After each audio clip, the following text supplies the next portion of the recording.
আসসালামু আলাইকুম বন্ধুরা। আমরা জানি পিছে যে ফরিদপুরে যে এই দুজন শ্রমিক আছে তাদেরকে সন্দেহবশত ইন্দুরা পিটিয়ে হত্যা করছে। মানে তারা নাকি মন্দিরে আগুন ছিল তাদের, আসলে তারপরে যে দেখা মানে এটা গবেষণা করা হইলো এবং এটা রিপোর্ট দেওয়া হইলো যে রিপোর্টে তাদের কোনো সম্পৃক্ততা পাওয়া যায়নি। তাদেরকে যখন মারছে নিরপরাধ মুসলমানদের হিন্দুরা মারছে, যারা মারছে তারা কি শাস্তি পাইছে নাকি তারা শাস্তি পায় নাই, এটা আমরা এখনও মানে শিওর হইতে পারতাছি না। তাদের অপরাধীরা এখন কোথায় আছে এটা আমরা জানি না।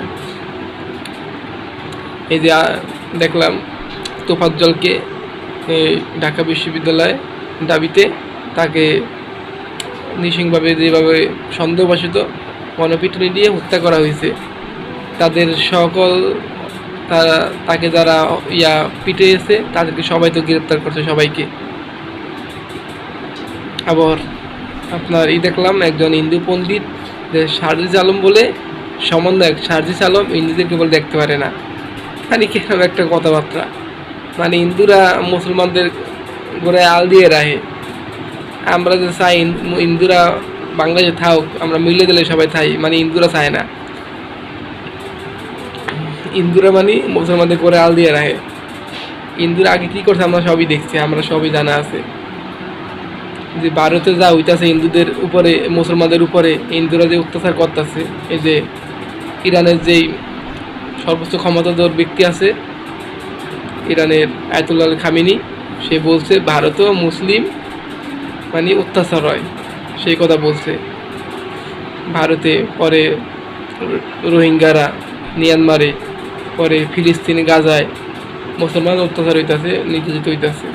এই মুসলমানদের পাশে আমাদের দাঁড়াতে হবে, আরেক মুসলমানের পাশে দাঁড়াতে হবে। আর এই দাবিতে যে হলো, যে তোফাজ্জলকে হত্যা করা হলো, সেগুলো একদম মুসলমান।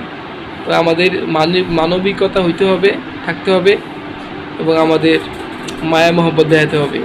তো সে যে চুরি করে থাকে, আমাদের তো এইভাবে হত্যা করা উচিত হয় নাই। হত্যা করা উচিত হয় নাই। আবার হত্যা করার আগে তাকে খাওয়া হয়েছে। আবার যে মেন অভিযুক্ত আসামি তাকে জিজ্ঞাসা হয়েছে তাকে হত্যা কেন করছে, সে বলছে সে একটা মোবাইল কিনছিল, সেই মোবাইল চুরি করছে, তাই আবেগবশত পিটিয়েছে। আবেগবশত একটা লোককে পিটিয়ে হত্যা করে লাইব, আশেপাশের লোক ছিল, মানে বলার মতো কেউই নাই, তা কেমনে কি বুঝি না কিছু। কী অবস্থা দেশে, মানুষের বিবেক বলতে এখন কিছু নাই। তোমাদের ভিডিওটি ভালো লাগে লাইক করবেন এবং শেয়ার করে দিবেন। আল্লাহ হাফেজ।